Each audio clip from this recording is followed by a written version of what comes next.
Farmers and stuff will walk by and they'll feel offended because we're challenging their livelihood, and they'll say some stuff. But we are not telling people lies, we're telling people the truth, we're telling people exactly what's going on.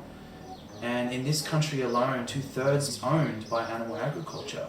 2/3 of this country, and 99% of the people that live in this country don't even know what goes on in that industry. So of course it makes sense for us to be out there educating people. We're not telling any lies to anybody. So when farmers come by and they say this is just isolated footage, this is not really what happens in a pig farm, they don't want to accept the reality that what they've been doing as a form of income is completely immoral. It's a classic denial tactic to stand there and argue with us and say, this is just isolated. You guys are just showing shock value to the public to get a response from people, and this isn't really how animals should be treated humanely, and they are on my farm. And that's what they like to argue with. But there's no humane way to take someone's life from them who wants to live just as much as you and I want to live. So that is a myth, and it's only designed to make consumers feel better, not the animals. So every time these kinds of negative things get thrown at us, we end up turning it into and transmuting it into something positive. Yeah, you're positive activists, you're not hostile at all. Yeah, like there was recently a pharmacist, well this was during our third demo, this pharmacist guy came by and he wanted to argue. He was being really abrupt to begin with, he wanted to really like stick it to us, you know. And I got in and we went back and forth. And once I put the recording up online, it's now got over 500,000 views. And people stop me all the time in the streets of Melbourne. That guy has helped me to get the message out to so many people. Because the people that watch that consider these arguments. They're thinking about it now. They're thinking, well, does it make sense to eat meat? Does it really? We've been doing it since we were born. We've been told by our parents, by teachers, by society. But does it really make sense? And I'm putting forward arguments to solidify the fact that it doesn't make any sense. And then you hear a seemingly educated and qualified individual, such as a pharmacist, arguing with a vegan activist. And yet the vegan activist is clearly making more sense.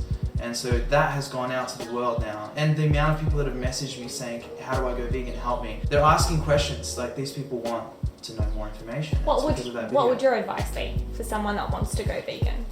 The first thing to do is put the victims first, right? So once you do that, everything else is easy. The rest is how do I go vegan? But you gotta get the why part. Once you get that part, everything else just falls into place. So you put yourself in their position, because animals are no different from us. And it's something that I had to come to learn and really humble myself and accept, because it's a fact. There's the truth, and then there's opinion. There's how we feel about things, and then there's the reality of things. And when I learned that animals are literally the same as us in all the ways that really matter, then I realized that my decision between eating a veggie burger or a beef burger is someone's life. And that animal deserves to live just as much as I do, and values their life just as much as I do. And if I don't relate to a cow, that doesn't mean shit. Because of course I'm not supposed to be able to relate to a cow, because they're a cow and I'm a human. But I'm supposed to respect a cow. I'm supposed to respect the fact that they're alive. They deserve to have lives on their own terms. They deserve to not be exploited, enslaved, tortured, murdered, their children taken away from them, sliced into 1,000 pieces. They deserve to not have any of that, because they've done nothing wrong to me or any of the humans that I know of. Cows are not attacking humans, they're not causing problems towards humans, unless we breed them into existence and we farm them by the billions, and then we see issues. But if that's not happening, then there's no issues between us and the cow. While we're out in the streets, people are always like, I can't look, they're blocking their eyes, and they'll walk off in the other direction. What I find amazing about this is we're only showing people what people eat. This is what you eat 3 times a day, or who you eat rather 3 times a day. So why is it so hard to bear witness what you actually eat? Because it's straight up violence. It goes against our natural instincts.